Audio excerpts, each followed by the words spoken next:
considerando que en la madrugada de hoy se produjo una intentona golpista con el propósito de quebrantar el Estado de Derecho y subvertir el orden constitucional de la República. Un comandante paracaidista desconocido se alzó hoy contra el gobierno de Carlos Andrés Pérez.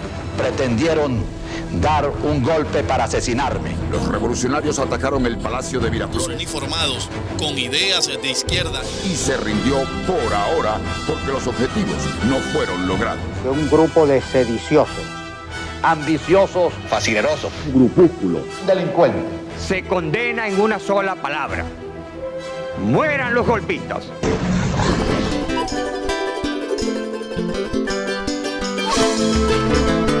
Que realmente eso lo que quería era mejorar la situación del país. ¡Una verdadera democracia! ¡No donde se están llenando los corruptos! Aquí falta un comandante arrecho, como el comandante que hay que sacar esta huevona, esta dictadura, esto es una dictadura. Yo sí los apoyo porque mira, el pueblo está cansado de lo que está viviendo. Para nosotros somos unos héroes, porque lograron despertar en el pueblo eso que estaba así como dormido, estaba así pero ¿cómo te digo? Como guardadito pues en una gaveta. Un líder aclamado por cientos de miles de venezolanos que curiosamente saben muy poco de él y de su filosofía política. Pero este no ha sido un intento de golpe como el de Argentina o Haití. Los militares rebeldes y el movimiento revolucionario bolivariano 200 no son vistos como una amenaza. Mucha gente piensa que el comandante Hugo Chávez es un héroe.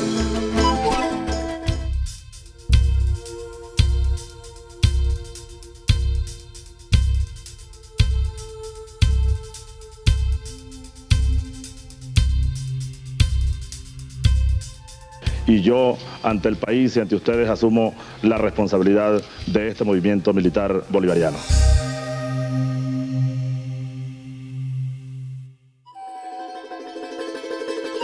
Es un día de esos para la historia.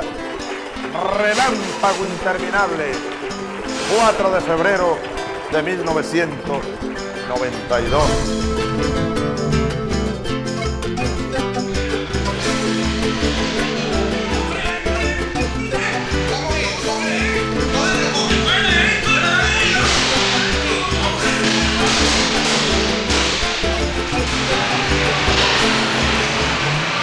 Ya es tiempo de reflexionar y vendrán nuevas situaciones y el país tiene que enrumbarse definitivamente hacia un destino mejor. Me sentí muy orgullosa, porque hasta ese día no supe la clase de hombre que era mi hijo. No sabía hasta dónde llegaba su valentía. Estos jóvenes soldados, un 4 de febrero hace ya 20 años, se levantaron en armas contra el sistema establecido y con esta acción no solo irrumpieron en la historia, sino que cambiaron su curso. Para conocer lo que pasó en aquellos días los buscamos y algunos de ellos nos contaron la parte de la rebelión que les tocó vivir. Después vamos a escribirlo, ¿no? No toque de queje, son como 4. Sí. Sentate. Tienen que entrevistar a este que era el médico de la unidad. Él no sabía el lío que había. Entonces él llegó a las 6 de la mañana con chores. Y cuando ve aquella vaina, ¿qué pasó? No, que hoy no hay trote, compadre. Estamos alzados, estamos en rebelión. Nos encontramos con ellos en los cuarteles donde nació la rebelión. Unos aún son militares activos, otros se encuentran ya retirados, pero todos participando de alguna u otra manera en el proceso revolucionario que vive Venezuela. Nos brindaron un tiempo y abrieron sus archivos y la memoria a nuestras preguntas. Queríamos saber los detalles de la operación militar, sus motivaciones, los preparativos, los obstáculos, los aciertos, los errores, los fracasos y las victorias. ¿Cuál es la pregunta? Es un cuento, verdaderamente. Ahorita porque hay tráfico, pero esa madrugada todo esto estaba libre, ¿no? Bueno, esta historia comenzó acá mismo, en la Academia Militar de Venezuela. La mayoría eran muy jóvenes y todos asumimos la responsabilidad que nos correspondía. Y por eso nosotros podemos conmemorar o celebrar el 4 de febrero, los hechos del 4 de febrero. Se me aguan los ojos. Sí, es arrecho. Por eso cuando tú a mí me preguntas, el 4 de febrero, no me limito a decirte simplemente lo que pasó. Quieres los antecedentes políticos del país o la situación entre las Fuerzas Armadas. Las motivaciones de esa rebelión militar fueron los atropellos de las personas más necesitadas. No hubiese ocurrido jamás si aquí no se hubiese firmado el pacto Punto Fijo. El pacto Punto Fijo es la razón, la causa de lo que aquí ha venido ocurriendo en los últimos 40 años, incluido el 4 de febrero. los partidos políticos del entonces, auspiciados, fomentados y trabajados por el Departamento de Estado norteamericano, hizo en Venezuela un pacto con el objeto de mantenerse en el poder durante toda la existencia de la República, el pacto de punto fijo. Aquí no hay problemas ideológicos. Aquí no tienen por qué separarnos las diferencias inevitables en la controversia política, la voluntad y el coraje del proyecto único y necesario, indeclinable, necesario, imprescindible, una meta y un fin, un portento de grandeza y de riqueza. La gran Venezuela es una posibilidad real. Está delante de nosotros y vamos a alcanzarla. Manos a la obra. Recibo una Venezuela hipotecada. Fueron 40 años exactos, pues, desde 1958 hasta 1998. Manejaron el petróleo y lo entregaron a los intereses transnacionales. Unos gobiernos que no estaban en función de los intereses de un pueblo. Donde se estaba generando un proceso de privatización, se estaba generando un proceso de transnacionalización. O los intereses más claros del imperio, pues. Tenían a Venezuela como una bodega con mucha riqueza, produciéndole mucho beneficio al equipo que para el momento estaba al mando. Acción Democrática, como podría ser COPEI. Los pobres servían únicamente para ir a votar cada 5 años. Los veían como que esas personas no tenían derecho a más nada, sino a obedecer a lo que decía la burguesía, a lo que decía esa gente de la alta sociedad, de la clase pudiente. Entonces yo decía, ¿pero por qué? Si el hecho de que de repente yo sea más pobre no quiere decir que yo no tenga derecho a la salud. Entonces eran esas cosas que yo no entendía. Yo cuando llegaban las elecciones, que llegaba aquel proceso de COPEI, aquellas caravanas, aquellas cosas, yo me indignaba. Fuerza de la esperanza, camino abierto de futuro, hombre de decisiones, Carlos Andrés. En aquel entonces el carnet político ADECO, la recomendación de Gonzalo Barrios o la amistad con un copellano, depende de quien estuviera, era vital para tener espacio. Para yo poder trabajar la primera vez en mi vida, mi tía tuvo que sacarme un carnet de Acción Democrática. En esta tarde plena de luz, estoy perfectamente seguro de que mía, de ustedes y del pueblo será la victoria. Pero cuando yo veía todo eso, de verdad que decía, ¿hasta cuándo? Pero es que es una miseria, era algo tan grande que no era justo. Y yo veía que había petróleo, y había petróleo, y había petróleo, y había petróleo, y más petróleo. Entonces no era justo. Y vimos todos los pasos que venía dando nuestra falsa democracia, fundamentada en una generación que se perpetuó por muchos años. Se tenía al pueblo y al ciudadano normal, común y corriente, como algo apartado del estamento militar. Era la separación prácticamente de lo civil de lo militar. Más que comprometerse con los grandes problemas de la patria, la institución militar pudiéramos decir que estaba hecha para reprimir al servicio de esos antiguos gobernantes que realmente estaban a espaldas de la realidad del país. El ejército venezolano tiene la particularidad de que nutre sus cuadros de oficiales de gente del pueblo, de personas que venimos de las clases bajas, del interior del país, que hemos estudiado en liceos públicos y que traemos la realidad de ese pueblo en nuestra sangre. Porque es que uno estaba viendo la opresión. Una de las causas que quizás lo llevan a uno a eso es que tú estabas aquí como capitán y aquí no alcanzaba la comida para los soldados. Un abuso total, los militares éramos realmente tratados como un preservativo, así mismo ellos lo decían, que decían que esa era la forma como nos manejaban a nosotros los militares. Era evidente que había mucho deterioro en cuanto a los valores, mucho deterioro en cuanto a la economía. Aquella famosa frase de sembrar el petróleo pues nunca se cumplió en realidad. O sea, lo sembraban en otra parte porque el pueblo no sentía esa siembra, no sentía el beneficio. Y era triste pues ver una sociedad tan hermosa, pero que estaba estancada en manos de personas que no hacían nada sino desangrarla y desfalcarla. Mucha gente pasaba hambre. En aquella oportunidad uno veía que la gente comiera hasta perrarina. No podían comer 3 veces carne a la semana. Por lo menos nosotros teníamos una profesión y sabíamos que a un poco íbamos a recibir un sueldo. Pero cada día la pobreza era mayor. Era una situación difícil, pues. Y eso lo fue incentivando a uno, lo fue incentivando. Son las cosas que quizás te convencen más que 1000 discursos cuando tú veías el país en esa decadencia. todo eso se iba como que acumulando, eso fue como un detonante. Entendíamos que algo tenía que suceder. Incentivar que algo diferente pasara, porque no podíamos seguir como estábamos. Verdaderamente no confiamos en los coroneles, no confiamos en los generales. Era el sentimiento de la mayoría de los profesionales, era el sentimiento de nosotros, los oficiales del cuadro medio.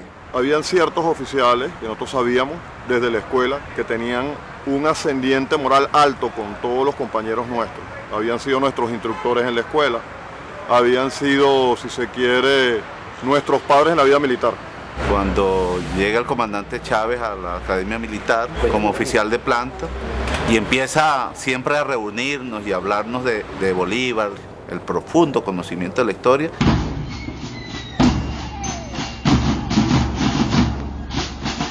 Comenzó a buscar en muchos de nuestros cadetes quienes integraran ese movimiento y quisieran rescatar a este país.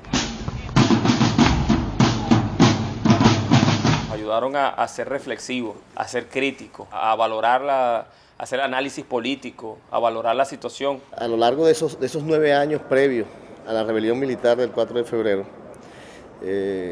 estuvimos constantemente en actividades dedicadas a preparar, organizar.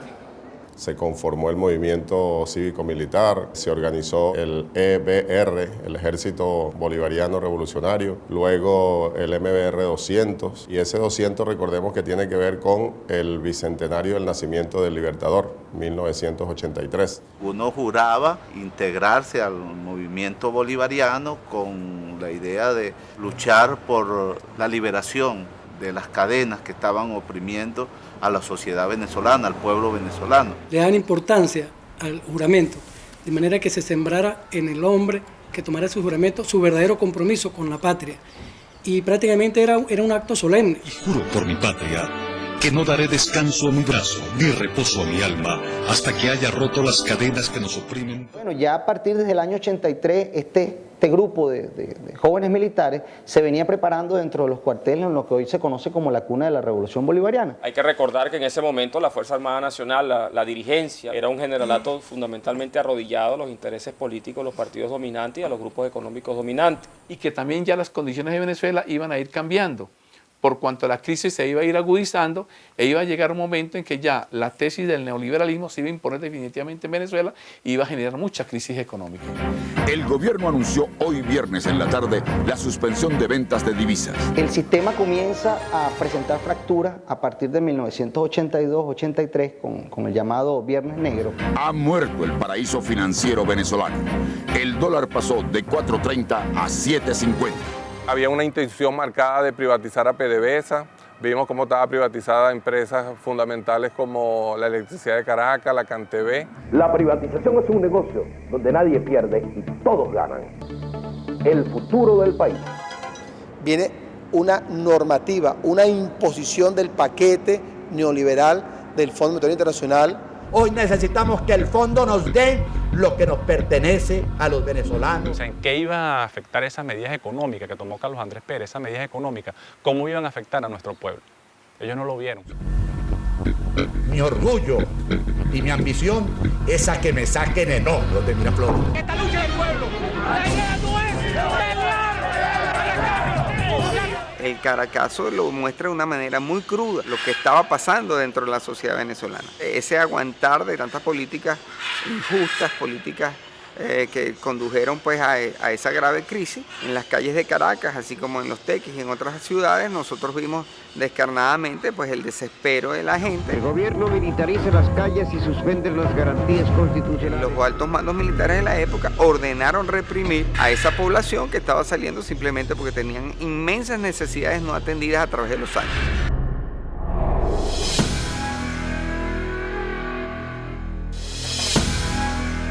Disparos por todos los cerros del Valle, coche y acuartelamiento en toda Caracas.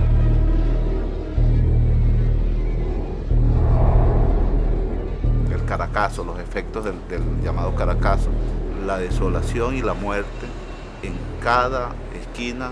Entonces ahí es donde tú haces una profunda reflexión y dices, no, esto no puede seguir. Deben a acatar la orden del toque de queda. Suspende en todo el territorio nacional la garantía de libre tránsito. ¡Lo mataron! ¡Le picaron! Se prohíbe la tiros. circulación de personas. Le caían a metralla limpia con ametralladoras .50 y ametralladoras FAC a los edificios donde había un poco de gente inocente, niños, familias. Fuimos diligentes y enérgicos sin excedernos en las medidas represivas para garantizar y lograr la tranquilidad del país y la tranquilidad de la zona metropolitana. Que recurrieron a las Fuerzas Armadas para sostener un sistema que no valía la pena sostener y que estaba reclamando un cambio inmediato. En apenas 12 horas se trasladaron 6.000 efectivos de las Fuerzas Armadas a la ciudad de Caracas y que esto demuestra una capacidad de movilización de las fuerzas aéreas, terrestres y de las fuerzas navales. Mandaron a asesinar al pueblo. Todavía no sabemos cuántos muertos hay.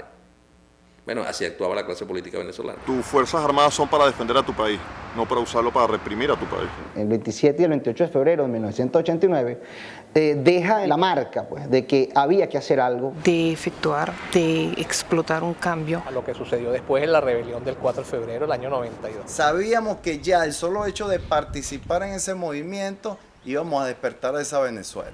Ya no había marcha atrás. Ya no había marcha atrás. Ya eran demasiadas cosas que habíamos visto. Ya el movimiento había tomado una conciencia sobre todo.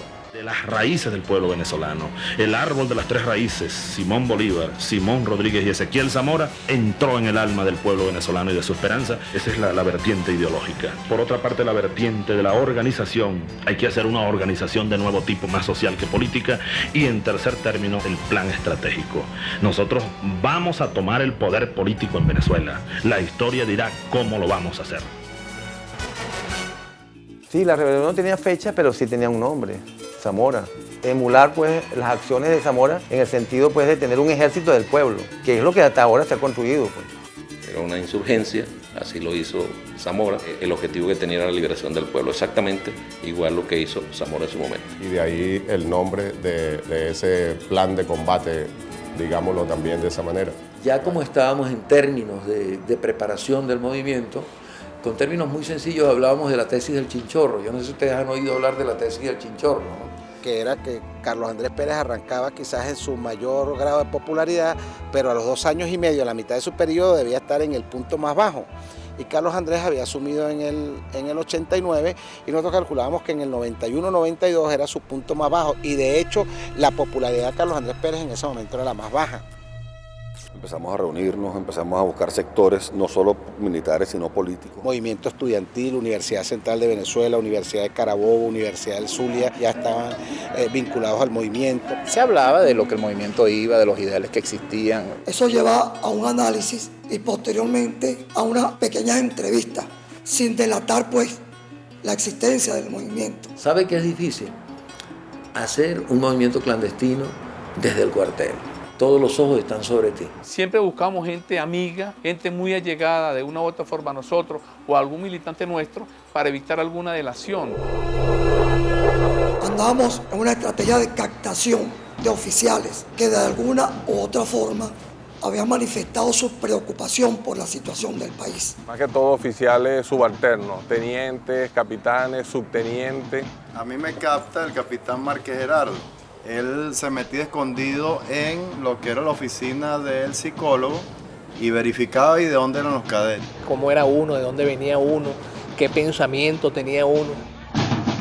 Cada día se profundizaba más esa necesidad de saber más acerca de la historia. Que búscate la carta de Jamaica, que quiero que leas la biografía de no sé quién y me la explicas mañana. Y en eso andaban esos tenientes para arriba y para abajo con nosotros. Nos ponían misiones, nos reunían de noche sobre las azoteas, en los sótanos. Era algo muy necesario para que nosotros entendiéramos y consolidáramos esos valores que no estaban en la academia. Es una ejecución muy dificultosa. Estamos hablando de una operación militar a nivel nacional. Dominar los puntos de poder y en los medios de comunicación sin causar mayores daños.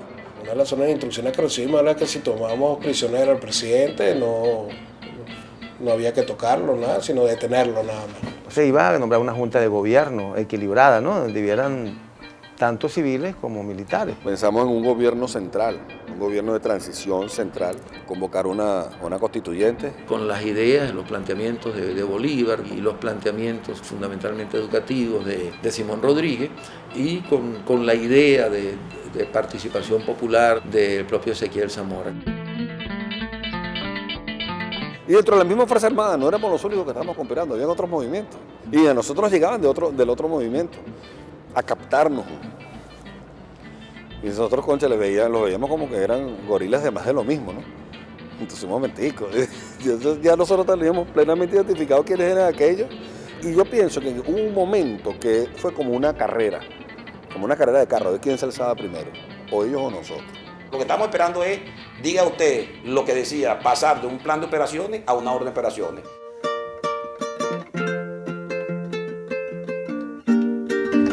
Primer teniente Alex Arana García, Plaza 304 Grupo Río. El informe que se hizo de la prevención del cuartel Río se encuentra sin novedad, mirar al jefe. Está bien, gracias, Arana. Entendido, mirar al jefe. Independencia y patria socialista. Viviremos y venceremos. Nosotros trabajábamos mucho con las fechas patrias, ¿no? Y por lo menos inicialmente, y la información que manejábamos era hacerlo el 18 de octubre. Después era el 10 de diciembre, que tiene que ver con Santa Inés. Después era el 17 de diciembre, con la muerte del Libertador.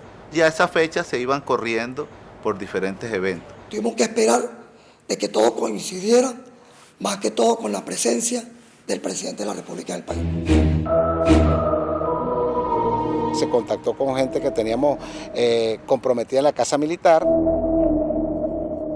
Ellos nos dijeron que Carlos Andrés Pérez estaba en Davos y que regresaba el 3 de febrero en la noche. Nos comunicamos de que la actuación era para el 4 de febrero. No manejamos la información en concreto, pero sí ese día ya había llegado prácticamente el día de. Empiezo a activar a todo el mundo, bueno, llegó el día pues. Empezamos a prepararnos, ¿no?, para concretar la acción. Tú hubieras visto cómo estaba este patio el 3 de febrero en la noche. Esto parecía la Revolución Mexicana. Todo el mundo contento con los fusiles en la mano. Por el niño de la escuela, por el viejo y su pensión, por tener dignos salarios, por la lucha y la canción, por el derecho a la salud y también a trabajar, por la mujer embarazada, está prohibido fallar.